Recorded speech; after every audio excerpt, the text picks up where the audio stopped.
하나님의 말씀 보도록 하겠습니다. 마태복음 16장 13절부터 20절까지. 제가 먼저 읽고요. 여러분은 나중에 읽고 교독하면서 우리가 나아가도록 하겠습니다. 제가 먼저 읽겠습니다.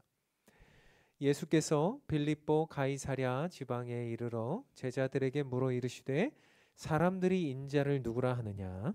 이르되 더러는 세례 요한, 더러는 엘리야, 어떤 이는 예레미야나 선지자 중에 하나라 하나이다. 이르시되 너희는 나를 누구라 하느냐? 시몬 베드로가 대답하여 이르되 주는 그리스도시요 살아계신 하나님의 아들이시니이다. 예수께서 대답하여 이르시되 바요나 시몬아 내가 복이 있도다. 이를 내게 알게 하니는 혈육이 아니요 하늘에 계신 내 아버지시니라. 또 내가 네게 이르노니 너는 베드로라. 내가 이 반석 위에 내 교회를 세우리니 음부의 권세가 이기지 못하리라. 내가 천국 열쇠를 내게 주리니 내가 땅에서 무엇이든지 매면 하늘에서도 매일 것이요 내가 땅에서 무엇이든지 풀면 하늘에서도 풀리리라 하시고 이에 제자들에게 경고하사 자기가 그리스도인 것을 아무에게도 이르지 말라 하시니라. 아멘. 여러분 손흥민 선수 잘 아시죠? 손흥민 선수의 굉장히 유명한 또 여러 가지 내용들, 기록들 있지만 또 그 손흥민 선수와 관련해서 유명하신 분이 바로 손흥민 선수의 아버지이신 손흥정 감독입니다. 손흥정 감독이 그 손흥민에게 여러 가지 생각, 또 여러 가지 사상, 또 어린 시절부터 훈련해 준 그런 귀한 아버지로 유명한데요. 손흥정 감독이 이제 책을 쓴 책이 있습니다. 그 책이 이름은 바로 모든 것은 기본에서 시작한다라는 책이에요. 이 책에 보면요, 기본과 본질에 대해서 수많은 이야기들이 등장하고 있습니다. 특별히 우리 손흥정 감독은요, 실력이나 이제 기술을 이제 배우기 전에 축구를 가르칠 때 실력이나 기술을 배우기 전에 가장 기본적인 것부터 가르쳐야 된다라고 이제 써 놓았는데요. 보니까요, 사람 됨됨이가 중요하다. 그리고 축구의 기본을 지켜야 된다라고 하는 내용들을 이제 기록해 놓았습니다. 이제 어린 시절 손흥민 선수를 이제 가르칠 때요, 수많은 이제 시간들을 그와 함께 하지 않았겠습니까? 근데 손흥정 감독이 어린 시절에는 손흥민 선수에게 그 아이에게 기본기를 가르치는 데 있어서 엄청난 시간을 할애했다는 겁니다. 그 인터뷰를 보면요, 어린 시절 손흥민 선수는 슛을 할 수가 없었대요. 그러니까 그 축구를 가르치는데 우리 어린 아이들은 보통 어떻습니까? 보통 골대 앞에다가 공을 세워놓고 슛 연습을 먼저 하지 않습니까? 그런데 손흥민 선수는 어린 시절 그 아버지가 슛을 못하게 했다는 겁니다. 그래서 왜 그런가 했더니 슛 연습은 하지 않고요, 맨날 이제 볼 리프팅 하는 연습을 시켰고요. 그리고 드리블을 천천히 이제 달리기 하면서 하는 연습을 시켰고요. 그리고 근육에 무리 되지 않는 훈련들만 시켰다는 거예요. 이게 하루 이틀이면 그렇다 생각할 수 있겠지만 1년, 2년, 그 몇 년이 지나기까지 계속해서 볼 리프팅하고 또 드리블 연습시키고 하는 것이 이제 아이들에게는 지겹지 않겠습니까? 아이들은 볼을 세워놓고 저쪽에다 사람 하나 세워놓고 뻥뻥 차는 것을 기대할 텐데, 많은 사람들이 그걸 좋아할 텐데, 이 손흥민 선수에게 끊임없이 그런 기본기를 연습시켰다는 거예요. 왜 그러면 볼을 이제 슛을 못하게 하는가라고 이야기를 들어봤더니요, 어린 시절 우리 아이들은 이제 근육이 발달되지 않았어요.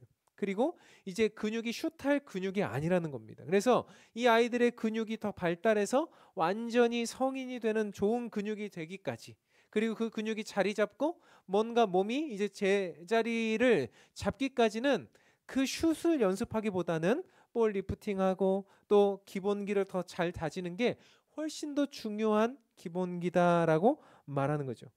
그래서 손흥정 감독을 찾아와서 수많은 아이들을 데리고 와서 이제 아이들을 맡기는 부모들이요, 손 감독이 이제 계속해서 기본기만 연습시키면 되게 불안해한다는 겁니다. 아이가 1년은 지났는데 2년은 지났는데 슛 연습은 하나도 하지 않고 맨날 리프팅하고 줄넘기하고 이러고 있으니까 부모들은 굉장히 조바심을 느낀다는 거예요. 그러면 손흥정 감독은 학부모들에게 끊임없이 이렇게 말한다는 겁니다. 대나무는 땅 밑에서 뿌리를 내리는 작업에만 5년을 들입니다. 그래서 그 아들을 내가 가르칠 때 우리 흥민이는 기초를 하는데 7년이 걸렸습니다. 그 아이에게 7년 동안 볼 리프팅 시키고 줄넘기 시키고 드리블 시키는데 7년을 했습니다. 그리고 나서 슛을 시켰습니다. 그리고 나서 어느 정도 근육이 자라나고 청소년이 되고 그 이후로 나아갈 때 그때서야 이제 슛을 시키는데 그때는 가혹하게 시키는 거예요. 슛 연습을 수십만 번을 시켰다는 겁니다.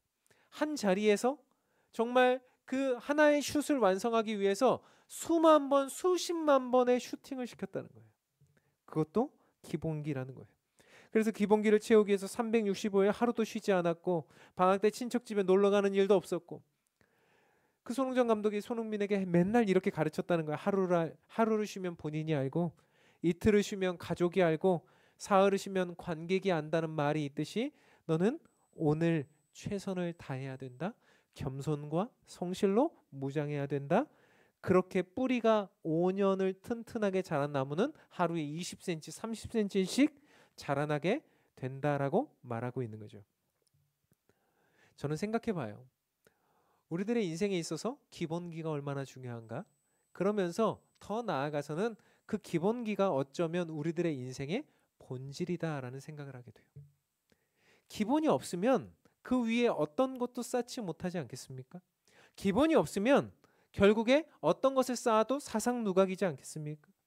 우리들에게 기본이 되어 있지 않으면 운동선수들은요 결국 부상을 당하게 돼요. 기본, 체력이 다 받쳐져 있지 않으면 근육이 구성되어져 있지 않으면 그 운동선수들도 결국 더 크게 자라날 수 없다는 것을 보게 되죠. 결국 우리들의 인생 속에 또 우리들의 신앙 속에 기초와 기본이 중요합니다. 제가 왜 이 기본이 본질이라는 이유로 오늘 이 내용으로 오늘 이 본문의 설교를 시작하고 있는지 여러분 아시겠습니까?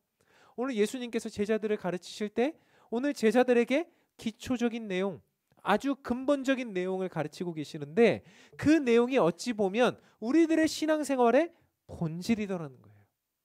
예수님 오늘 제자들에게 신앙 고백을 묻고 있습니다. 너희는 나를 누구라 하느냐? 세상은 나를 누구라 하느냐? 이건 가장 기본적인 거 아니겠습니까? 우리가 이것이 없으면 사실 예배를 드릴 수도 없고 우리들의 신앙이 시작도 할 수 없는 것인데 그것이 가장 기초적인 것이고 기본적인 것인데 그것이 어떤 거예요? 본질이라는 거예요. 예수님이 물으신 이 질문, 너희는 나를 누구라 하느냐? 세상이 나를 누구라 하느냐? 이 말씀은 어찌 보면 가장 기초인데 그것이 본질적인 내용이다라고 우리에게 가르쳐주고 계시는 거예요. 오늘 이 내용을 살피면서 우리가 함께 이 내용 안에서 가지고 있는 주님의 마음 그리고 주님께서 우리들에게 가르쳐주고자 하시는 본질을 잘 살피기를 원하는 것입니다.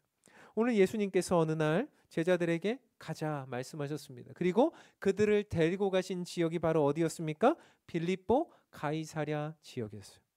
빌립보 가이사랴는 이제 이스라엘 유대 지방의 북쪽에 위치해져 있는 곳입니다. 제가 예전에 성서 지리 답사를 갔을 때요. 이제 빌립보 가이사랴 지방을 이제 간 적이 있어요. 이제 당시 기억을 더듬어 보았습니다. 이제 우리가 이스라엘에 이제 가서 성서 지리 답사를 하면요. 맨날 황토만 봐요. 그래서 누런 색깔을 계속 보고 있습니다. 그래서 이게 산에 이렇게 나무가 있고 이렇게 한다는 게 너무나 귀한 일이구나를 이제 경험하면서 매번 황토밭을 다니고 그렇게 이제 사막과 광야 같은 곳을 이렇게 쭉 다니다가 어느 날 이제 유원지 같은 곳으로 우리를 데리고 들어가는 겁니다. 그래서 이제 가이드 전도사님이 우리를 유원지 같은 곳으로 데리고 가고 이제 모처럼 시원한 곳으로 이제 우리를 데리고 들어가기에 우리가 생각했어요. 오늘은 조금 오전은 쉬나 보다. 그래서 신학생들이 성서 지리답사를 가면 엄청 빡빡한 일정을 이제 소화해 내거든요. 가서 공부하면서 또 열심히 그곳을 보고 사진 찍고 또 기록하고 하면서 열심히 하는데 너무나 힘들었으니 오늘 좀 쉬나 보다 하고 이제 열심히 그 가이드 전사님을 따라서 올라가고 있었어요. 아마 우리 이제 대신공원 같은 이제 그런 나무가 많고 숲이 우거진 곳을 올라가고 있었어요. 근데 올라가다 보니까 어디서 폭포 소리가 확 들려요. 그 물소리가, 물이 흘러가는 소리가 막 들리는데 이게 무슨 소리입니까? 했더니 저쪽에서부터 물이 흘러내려오는 소리라 이렇게 이야기하는 거예요. 그 소리가 얼마나 크든지 옆에 있는 사람과 대화가 잘 되지 않을 정도로 엄청난 물이 그곳에서 흘러내리고 있었어요. 유대라는 곳은, 이스라엘이라는 곳은 물이 많지 않은 곳이죠. 그런데 이곳은요, 헐몬산에서부터, 헐몬산이 이제 만년설이 있는 산인데 그 헐몬산에서부터 흘러내려온 물이 지하로 흘러들었다가 이 빌립보 가이사랴라는 곳에서 용솟음 치는 곳이에요. 그래서 바닥에서부터 그 밑에서부터 물이 그냥 흘러 넘치는 곳이 바로 이 빌립보 가이사랴입니다. 그러니까 물이 그렇게 풍성하고 많은 곳이니까, 그 맑은 물이 많은 곳이니까 어떻습니까? 나무가 잘 자라고요. 엄청난 자연이 있고 그곳은 숲이 우거져 있는 곳이었어요. 그래서 고대 시대 이런 곳은 어떻게 말해요? 소위 명당이라고 부르는 곳이죠. 그래서 이곳에 이제 쭉 이제 그 유원지를 따라서 이제 그 나무가 많은 곳을 따라서 쭉 올라가 봤더니 평평한 곳이 쫙 나오는데 거기가 바로 신전터였다라고 말하는 거예요. 그러고 보니까 이 빌립보 가이사랴 지방에는요 3가지의 신전이 그 안에 있었다라고 말해요. 빌립보 가이사랴 당대의 사람들이 정말로 좋아하고 사랑하던 3신의 신전을 모셔놓은 곳이었는데, 첫 번째 신으로는 판신이라고 하는 신을 모셔놓고요. 2번째 신은 제우스 신, 여러분 그리스 신화에 나오는 제우스 신 아시죠? 제우스 신의 신전이 있었고, 3번째로는 로마 황제 가이사의 신전이 있었습니다. 그 터가 이렇게 나와 있는데 제가 사진 하나 준비했는데 한번 보시죠. 이렇게 3가지의 신전이 한꺼번에 놓여져 있는 공간이었어요. 그래서 사람들이 이제 장사진을 이루지 않았겠습니까? 그 신전에 가서 곡물도 바치고 때로는 제사도 지내고 때로는 이렇게 하면서 그 가이사랴, 빌립보 가이사랴 안에 있는 이 내용들이 있었다는 거예요. 이 3신전의 다 의미가 다르죠. 판신, 여러분 판신은요 조금 특별하고 특이한 신입니다. 자료를 찾아보니까 판은요 그리스 신화에 등장하는 목동의 신입니다. 당시 이스라엘 백성들이 뭘 하는 사람들이었죠? 목축을 주로 많이 하지 않았습니까? 그래서 이 목축의 신인 판신을 섬겼어요. 이 판신은요 반은 인간이고 반은 염소예요. 여러분 염소가 어떻습니까? 염소 잘 들이받잖아요. 이 판신은요 사람이나 짐승에게 갑자기 소리를 확 질러요. 그러면 어떻습니까? 소리를 지르면 혼란스러워지죠. 왜 저렇게 하지? 그리고 깜짝 놀라지 않습니까? 그래서 사람들이나 동물이나 이런 모든 것들을 놀래게 하고 상대방을 혼비백산해서 도망치게 만드는 신이 바로 판신이에요. 그래서 이 판신의 판에서 패닉이 나온 거예요. 우리가 패닉이라는 말은 혼란하다, 뭐 갑자기 정신을 잃었다, 뭐 이런 말 아닙니까? 혼비백산하다. 이 패닉이란 말이 이 판신에서 나옵니다. 이 판신은요 엄청나게 무서운 신이라고 알려져 있어요. 그래서 그 다음 사진을 보면요 이 판신의 그 동굴 앞에 보면 저 어두운 저 동굴 입구가 있지 않습니까? 그래서 사람들은 저기의 안을 뭐라고 불렀냐면 하데스다라고 불렀어요. 그래서 저 안에 이제 판신이 있다라고 여겼는데 저 안에 이제 깊이가 얼마나 되는지 모르고 너무나 어두운 곳이었기 때문에 하데스, 즉 음부다. 우리가 보통 이제 성경은 음부라고 번역했죠. 지옥과 같은 곳이다 이렇게 번역한 곳이 바로 판신의 신전 옆에 있는 저 동굴의 모습이다라는 것이에요. 그래서 판신은 그런 신입니다. 2번째 신전은 어떤 신이었다고요? 제우스 신이었다. 여러분 제우스 신은 그리스 신화의 최고의 신입니다.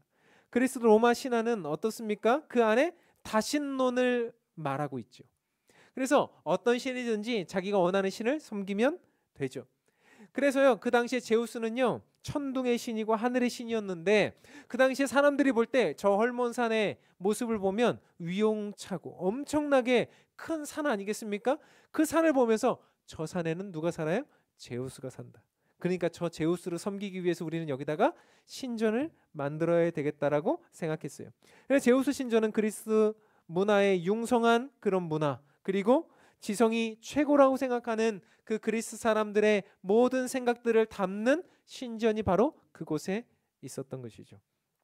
세 번째 신은 누구였습니까? 로마 황제 가이사였어요. 여러분, 가이사라는 말은 우리가 시저라고 부르기도 하고 카이사르라고 부르기도 하죠. 그 가이사라고 하는 이 황제를 부르는 이 말을 통해서 그 당대의 사람이었던 이 황제를 사람들은 신으로 섬겼다는 거예요.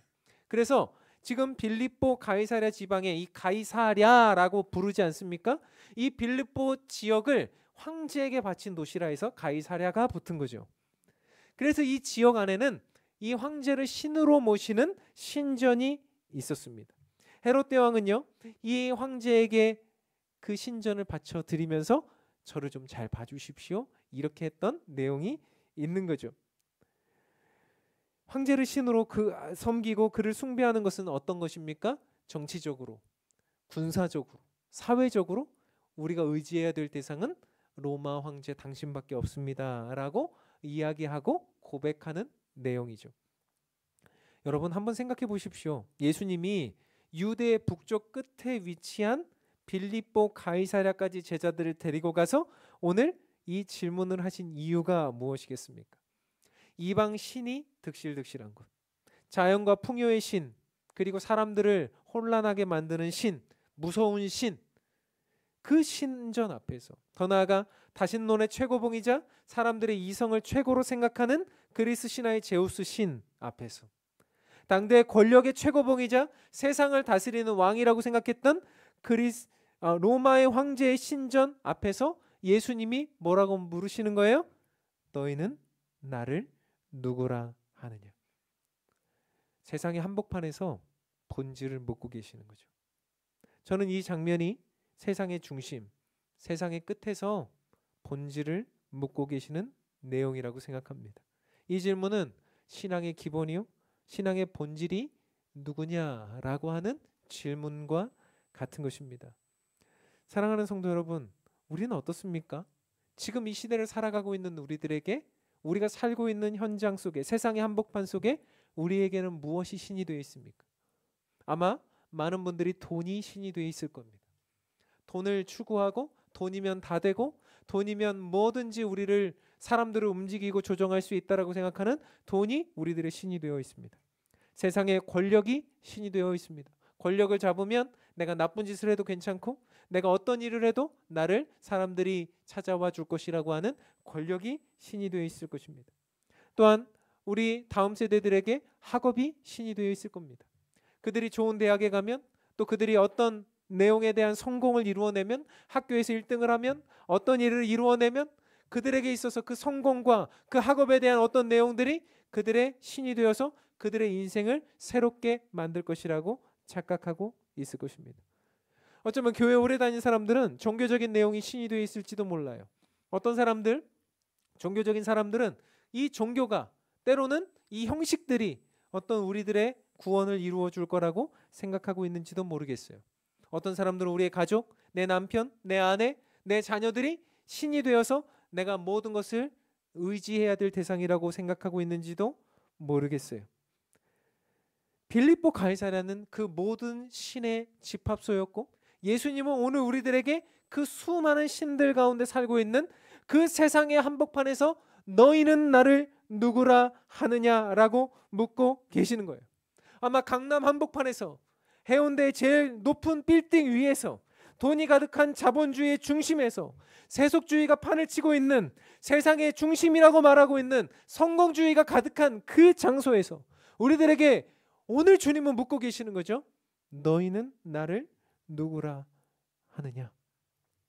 사랑하는 성도 여러분, 여러분은 예수님을 누구라 고백하십니까? 여러분은 예수님을 어떻게 고백하고 계십니까? 오늘 본문을 좀 살펴보면 이제 제자들과 사람들의 고백이 등장하는데요. 이 본문을 오늘 좀 살펴보면서 어떻게 고백해야 되는지 좀 살피길 원해요. 우리 13절부터 16절입니다. 제가 읽겠습니다. 예수께서 빌립보 가이사랴 지방에 이르러 제자들에게 물어 이르시되 사람들이 인자를 누구라 하느냐? 이르되 더러는 세례 요한, 더러는 엘리야, 어떤 이는 예레미야나 선지자 중에 하나라 하나이다. 이르시되 너희는 나를 누구라 하느냐? 시몬 베드로가 대답하여 이르되 주는 그리스도시요 살아계신 하나님의 아들이시니이다 아멘 이랬어요.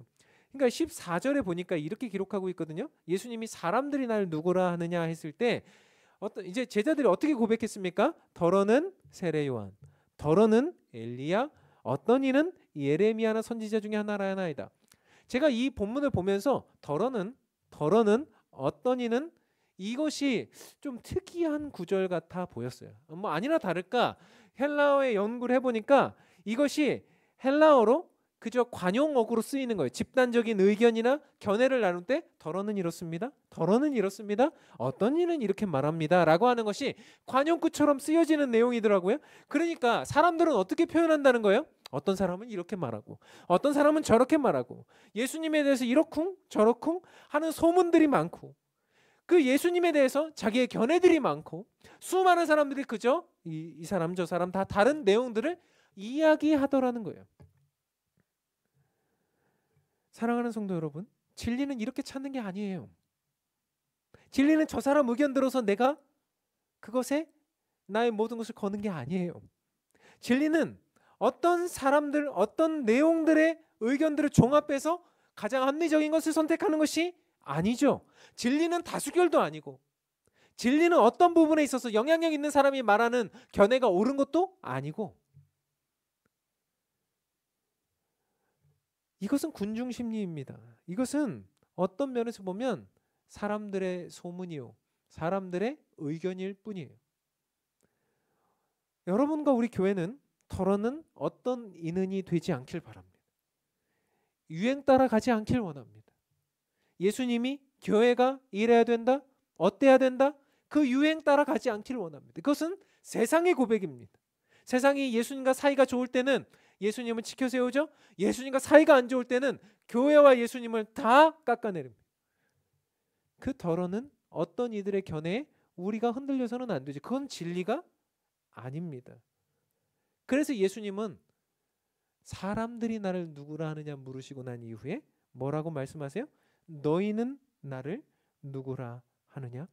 그때 베드로는 이렇게 고백하죠. 주는 그리스도시요 살아계신 하나님의 아들이시니이다. 이것이 맞는 고백인지 틀린 고백인지는 우리가 예수님의 말씀을 따라 알게 되는데 아마 이 고백이 예수님의 마음에 드셨고 아마 그것이 아마 기본적이고 본질적인 내용이었던 것 같아요.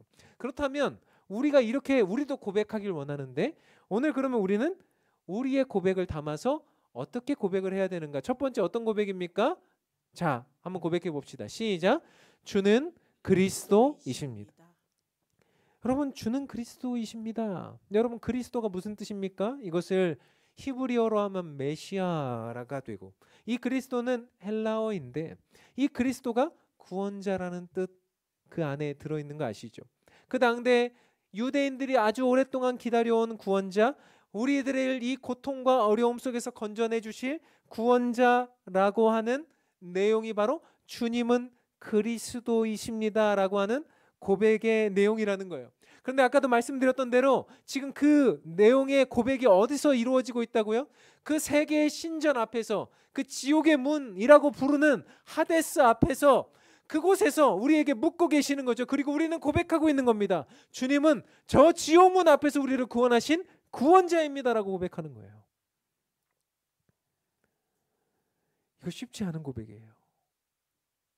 그 지옥문 앞에서 우리를 구원하신 분, 세상의 권력 앞에서 나를 죽일 수도 있는 권력자 앞에서 나를 구원하신 분, 일제시대에 또 로마시대에 수없이 죽어갔던 순교자들 그들의 모습을 보면서 그 앞에서도 주는 나의 유일한 구원자십니다라고 고백할 수 있는 그 믿음, 그 고백, 나의 인생의 구원자, 내 인생의 주관자, 온 세상의 창조주, 지금 모든 것을 주님의 뜻대로 재판하실 수 있는 분, 그분이 내 앞에 내 눈앞에 계신 당신 예수 그리스도이십니다 라고 고백하고 있는 거죠. 여러분, 이 고백이 되어야 우리들의 인생 속에 우리가 새롭게 그 다음 것을 쌓을 수 있지 않겠습니까? 이 고백이 본질 아니겠습니까? 우리는 예수님만이 우리들의 유일한 구원자라고 고백할 수 있습니까? 여전히 우리들은 애굽에 사는 것 같아요. 여전히 우리들은 세상을 상징하는 애굽에 살면서 그저 세상의 노예로 살기를 원하는 것 같아요. 세상이 우리들에게 시키면 시키는 대로, 세상이 우리들에게 하면 하라는 대로 우리는 자꾸 그 애굽 안에 머물길 원해요. 옛날이 좋았어? 옛날 이때가 우리들에게 좋았어? 주는 그리스도시요 라고 하는 고백은 이제 그곳에서 나왔다는 얘기예요. 출애굽했다는 얘기입니다. 이제는 홍해를 건넜다는 얘기입니다. 다시 돌아가지 않겠다라고 하는 의미입니다. 주는 그리스도시요 라고 하는 고백은 어쩌면 우리들의 인생과 삶이 송두리째 바뀌어졌고 우리를 그 지옥문 앞에서 건져내셨고 이제는 우리가 다시 그 지옥문 안으로 들어가지 않겠다라고 하는 그 하데스 문 안으로 들어가지 않겠다라고 하는 우리들의 고백을 담은 거죠. 그러면 뭐가 일어나야 됩니까?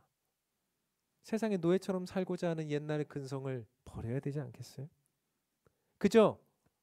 그 지옥문 안에 살아나왔다면 뭔가 완전히 새로운 방향으로 바뀌어져야 되지 않겠어요? 저는 종종 일본에 가서 술에 취한 취객을 구하려고 철로에 뛰어들어 그 취객은 살리고 자신은 희생당한 고 김수현 씨를 예로 들곤 해요.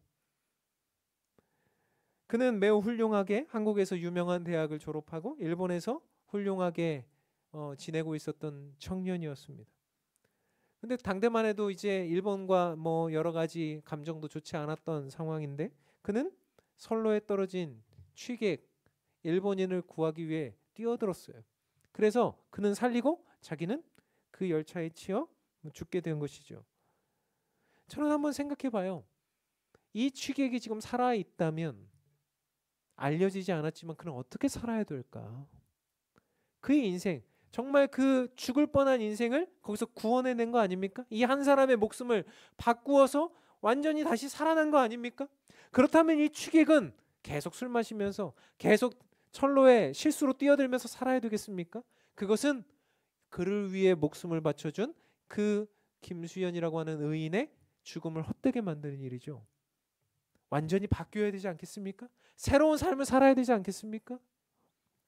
하물며 자격 없는 우리들과 같은 자들, 그 지옥문에 떨어져 죽을 수밖에 없었던 자들, 그런 우리들, 세상의 노예가 되어서 노예처럼 살 수밖에 없었던 우리들, 그런 우리들을 하나님이신 자신이 이 땅에 인간의 몸을 입고 오셔서 우리를 위해서 자신의 물과 피를 다 쏟아서 십자가에 못 박아 죽으셔서 우리를 위해 자신의 목숨을 바쳐주신 그리스도라면, 구원자시라면 어떻게 되겠습니까? 우리들의 인생이 어떻게 바뀌어야 될 것 같습니까? 내 인생의 주인은 우리 자신이 아닙니다. 나를 구원하신 우리 주 예수 그리스도의 것임을 우리가 정말 믿음으로 나아가야 되지 않겠습니까? 우리 자녀들과 내 인생과 우리의 자녀들과 우리의 가정과 정말 이 교회와 정말 이 모든 땅의 주인이 예수 그리스도라고 하는 사실을 여러분 믿고 계십니까? 그렇다면 우리가 가지고 있는 모든 것, 나의 자녀, 나의 부모, 나의 건강, 내 재산, 나의 성공, 내가 가진 사업장, 직장, 학교, 수많은 내가 소유하고 있다라고 착각하고 있는 모든 것들이 다 나를 구원할 그리스도의 은혜 아래 있다는 것을 기억하는 것이 진짜 고백이 아니겠습니까? 주는 그리스도시오라고 고백하는 그 고백은 정말 나를 노예 삼는 세상에서 건져내신 주님이십니다라고 하는 고백이에요. 그렇다면 완전히 새로워져서 바뀌어야 될 고백으로 우리가 나아가야 된다는 것을 여러분 기억하시길 바랍니다. 또한 우리의 고백, 두 번째 고백은 어떤 고백입니까? 한번 읽어보겠습니다. 시작. 살아계신 하나님의 아들이십니다. 두 번째 고백은 예수님을 그리스도로 고백한 사람, 나를 구원하신 구원자로 고백한 사람은 어떤 고백을 하는 거예요? 이제 그 다음부터는 이제 나를 구원하신 예수님은 살아계신 하나님의 아들입니다. 하나님의 아들이라는 것은 하나님 자신이라는 것을 말하는 거죠. 예수님이 그 당대에 그 지금 베드로의 눈앞에, 제자들의 눈앞에 살아계셨어요. 그렇다면 지금은 어떠십니까? 지금도 예수님이 내 눈앞에 살아계시는 거죠. 살아계신 하나님의 아들, 지금도 살아계셔서 역사하시는 그리스도, 주님. 예수님은 십자가에 죽으셨지만 다시 살아나셨죠. 그리고 부활하셔서 승천하시고 지금도 우리와 함께 계시는 거죠. 그 부활의 첫 열매이신 주님은 어떻습니까? 우리도 부활하게 될 것을 말씀해 주시죠. 그러니 우리는 사망에 매여 있지 않아요. 우리는 이 세상의 어떠함에 매여 있지 않아요. 한시적인 것에 매여 있지 않아요. 그것은 그저 도구일 뿐이에요. 이 세상에 있는 모든 것들은 우리가 사용하고 그저 그것을 이용하고 그저 하나님께 영광을 돌려드리기 위해서 그저 이것들을 우리가 이 땅에서 잘 사용하는 거죠. 본질은 정말 우리가 이 땅에서 없어질 것들을 추구하는 게 아니라 살아계신 하나님의 아들이신 예수 그리스도의 부활을 믿고 우리도 새 창조될 것을 믿고 나아가는 것이죠. 우리의 삶의 현장에 죽음으로 가는 요소들이 너무나 많습니다. 우리의 입술이 사람들을 죽여요.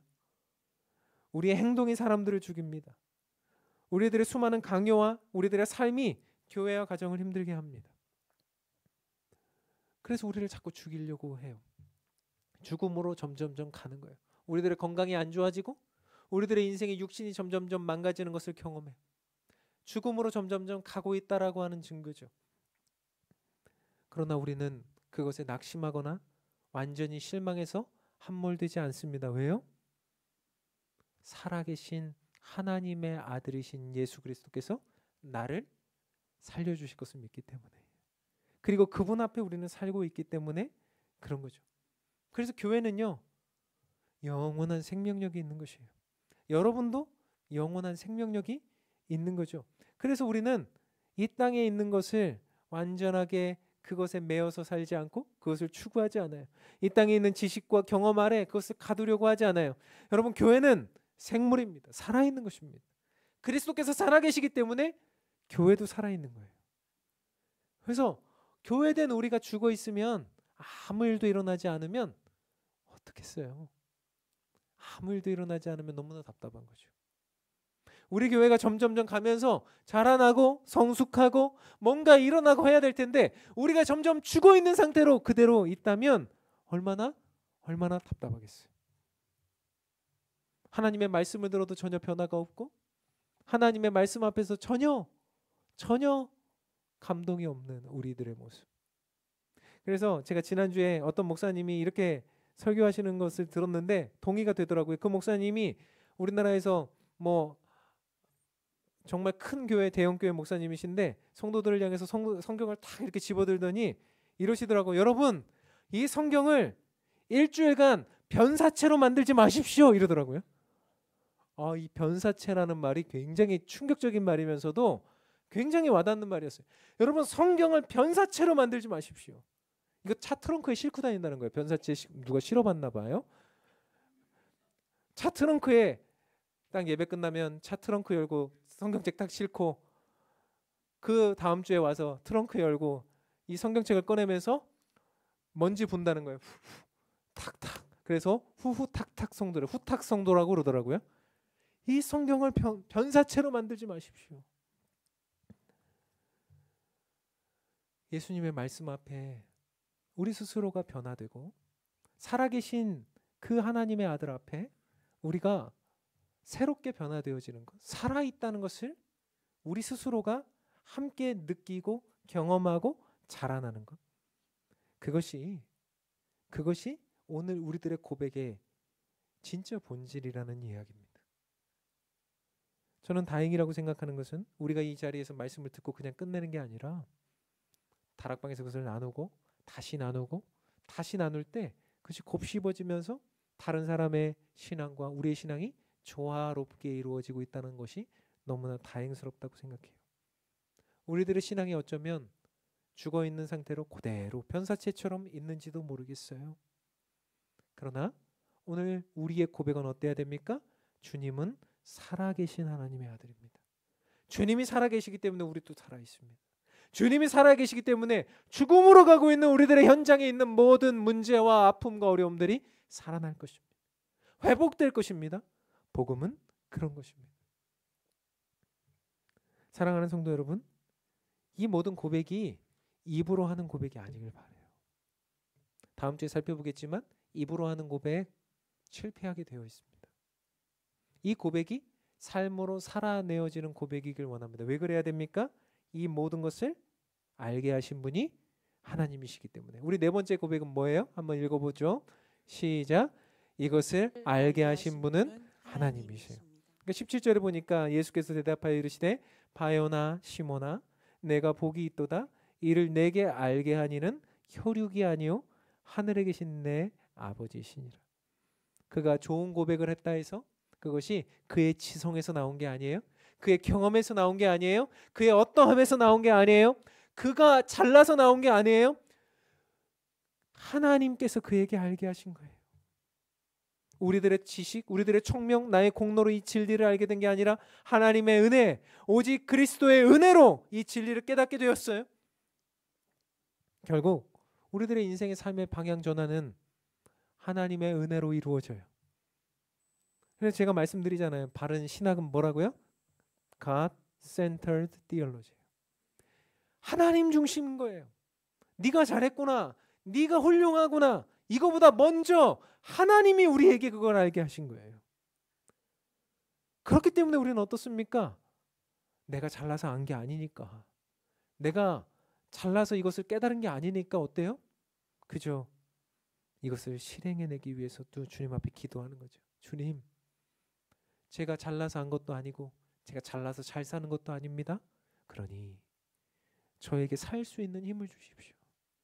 저에게 이것을 살아낼 수 있는, 이 고백을 살아낼 수 있는 믿음을 주십시오.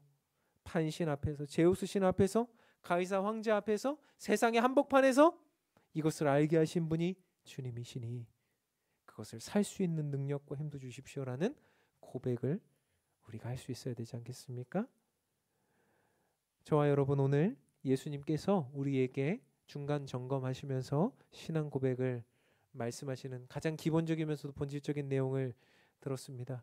우리의 기본과 본질은 과연 어떤 고백이어야 할까요? 마지막으로 한 가지 이야기를 하고 마치려고 합니다. 저는 운동선수 중에 우상혁, 높이뛰기 선수 우상혁을 좋아해요. 이 친구가요, 굉장히 자유분방하면서도 항상 웃으면서 점프를 뛰는데 그 점프가 굉장히 힘든 거랍니다. 사실은 굉장히 인상이 써지고 굉장히 온몸에 힘이 들어가는 일인데 이 친구는 어때요? 웃어요. 그래서 그 친구의 별명이 스마일 점퍼예요. 웃으면서 뛴다는 거예요. 이 친구가 매번 그 점프를 하고 뭐 이렇게 하면서 자신의 마인드 컨트롤 하는데, 이 친구가 지난번 여러 큰 대회에서 이렇게 말했어요. 나는 할 수 있다. 나는 할 수 있다. 얼마나 마음에 긴장이 되면 그 속으로 나는 할 수 있다. 나는 할 수 있다. 그래서요, 높이뛰기가 2m 35를 넘느냐 2m 36을 넘느냐 못 넘느냐에 따라서 세계 신기록이냐 아니냐, 금메달이냐 아니냐, 이런 것들을 단 1cm 차이로 가르는 종목이 바로 높이뛰기 종목이거든요. 그가요, 기본 자세가 이렇더라고요. 나는 할 수 있다. 그리고 그가 열심히 애를 쓰면서 나아갈 때 뭐예요? 체력 훈련을 열심히 한다는 거예요. 그래서 다리 힘을 기르고 또 온몸의 근육을 풀고, 온몸의 근육을 막 만드는 게 아니라 근육을 풀고 이완시키고, 그렇게 해서 그곳에 나아간다는 거예요. 결국 어떤 프로그램의 문제가 아닌 거죠. 어떤 기술의 문제가 아니에요. 가장 기본적인 것이 잘 돼 있을 때 그 사람이 그것을 뛰어넘느냐 못 넘느냐의 문제죠. 저는 우리들에게 주는 신앙에 인사이트가 있는 것 같아요. 우리들에게 너무 긴장하고 너무 막 인상 쓰고 있고 저걸 넘느냐 마느냐, 이 교회가 이렇게 되느냐 마느냐 막 이런 거에 그렇게 하는 게 아니라 우리들 기본을 다지는 거예요. 너에게 있어서 예수님은 누구십니까? 당신에게 있어서 예수님은 어떤 고백을 하고 계십니까? 여러분은 예수님을 향해서 어떤 고백을 하고 계십니까? 그리고 주님은 그리스도가 맞습니까? 살아계신 하나님의 아들이신 그분이 우리들의 삶의 현장 속에 그렇게 역사되어지고 있습니까? 이 기본이 탄탄하게 유지될 때 우리가 그 바를 뛰어넘을 수 있다라는 이야기입니다. 저와 여러분, 우리 교회가요, 본질과 기본에 충실한 교회와 성도가 되기를 원합니다. 막 많은 것들, 프로그램, 뭐 어떤 내용, 뭐 어떤 껍데기들, 그런 거 많은 교회 말고요. 거추장스러운 장신구 많은 교회 말고요.